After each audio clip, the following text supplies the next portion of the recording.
Hello বন্ধুরা, তো আজকে রাতের ডিনারটা আমি কি করব সেটার একটু ছোট্ট একটা ভিডিও। অ্যাকচুয়ালি বাড়িতে চিকেন আছে, কিন্তু আমি তো চিকেন অত খেতে পারি না আর আমি অত পছন্দও করি না যে সবসময় চিকেন খাবো। কেন আমি জানি না, আমি খেতে পারি না। তো ভাবলাম আজকে একটু আলু মাখি। সেই মতো আলু নিয়ে নিয়েছি আর আলুগুলোকে একটু ভেঙে নিলাম, গরম ছিল। নিয়ে নিলাম পেঁয়াজ, তার ভিতরে একটু লবণ দিয়ে মেখে তারপরে দিয়ে দিলাম 3টে শুকনো লঙ্কা। একটু ঝাল ঝাল করে মাখবো আর কি, ভর্তাটা হবে একদম ঝাল মতো করে। তো এই যে 3টে শুকনো লঙ্কা দিলাম, শুকনো লঙ্কাগুলো ভালো করে পেঁয়াজের সঙ্গে মেখে নিলাম। আর এই পেঁয়াজ মাখাটাও না খেতে খুব ভালো লাগে, ঝাল ঝাল লাগে। আর এতটা লঙ্কা দিয়েছে আমার হাত পুরো জ্বালা করছে, 3টে শুকনো লঙ্কা দিয়েছে, হাত তো জ্বালা করবেই।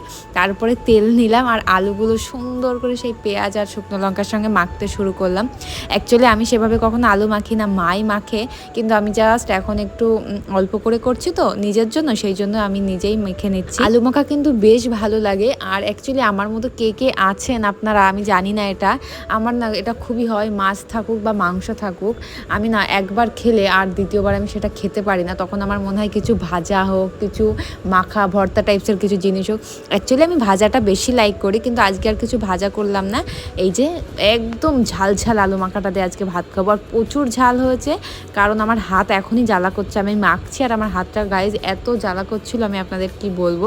সত্যি আমি তো কখনো আলু মাখি না, সেই জন্য যেন হাতটা আরও বেশি জ্বালা করছিল, কারণ তিনটে শুকনো লঙ্কা দিয়েছি। তো এই যে এখন আলু মাখা হয়ে গেছে আর এখন অনেক মজা করে খাবো, কারণ আলু মাখাটা তো খুব পছন্দের।